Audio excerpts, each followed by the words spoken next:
नमस्कार दर्शक बंधु, आजिकार पोस्ट्रे आमे आपण को कहबू जे 2024 फेब्रुआरी मेष राशि किभली रहिबो।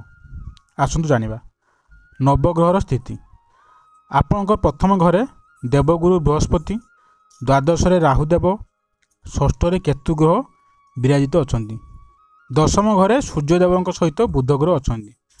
एकादश घरे स्वयं शनिदेव विराजमान अछंती।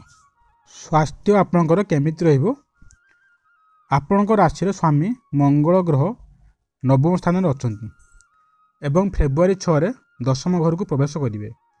मंगल उच्चरे रहिथिबा हेतु स्थिति अत्यंत भल रही। आपणकर इम्यूनिटी सिस्टम अत्यंत भल रहिबो। किंतु जदि आपण कौन दूर स्थान को यात्रा करछंती तेबे किछि स्वास्थ्य जनित समस्या देखा दे पारे।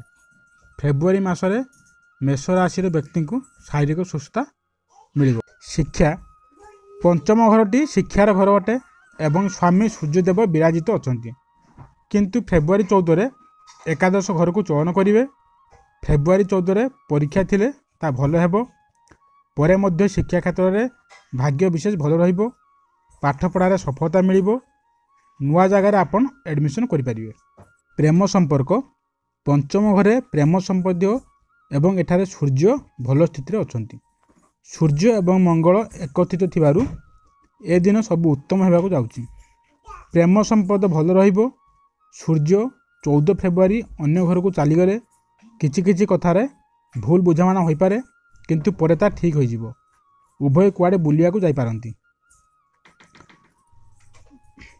वैवाहिक जीवन विवाहर घर होउची सप्तम घर मालिक शुक्र। तेणु से त्रिकोण रे फेब्रुआरी 12 पर्यंत रहिबे एवं तापरे दशम घर को चयन करिवे। आपण को लाइफ पार्टनर को भाग्य रे उन्नति देखा देबो एवं कैरियर रे भल रहिबो। कैरियर एवं व्यापार वाणिज्य भाग्य स्थान रे मालिक होउचुंती देवगुरु बृहस्पति। कैरियर रे मालिक होउचुंती स्वयं शनिदेव।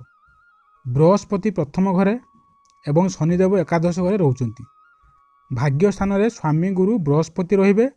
तेणु भाग्य अत्यंत भल रहिबो। आपण कौनसी शुभ कार्य करिया को चाहुथिले समय अत्यंत भल रहिबो। कौनसी निवेश करिया को चाहुथिले समय अत्यंत भल रहिछि। कैरियर विषय रे कहिले शनिदेव दशम घरर मालिक अटंती। तेणु काम अधिक आसीबो, किंतु आपणक आग्रह सहित काम करिवे। चाकरी रे आपणकर प्रमोशन होई पारे। यह थिला फेब्रुआरी मासर मेष राशि भाग्यफल बा राशिफल।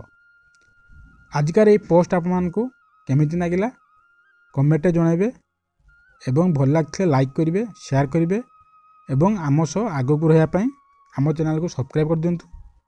धन्यवाद।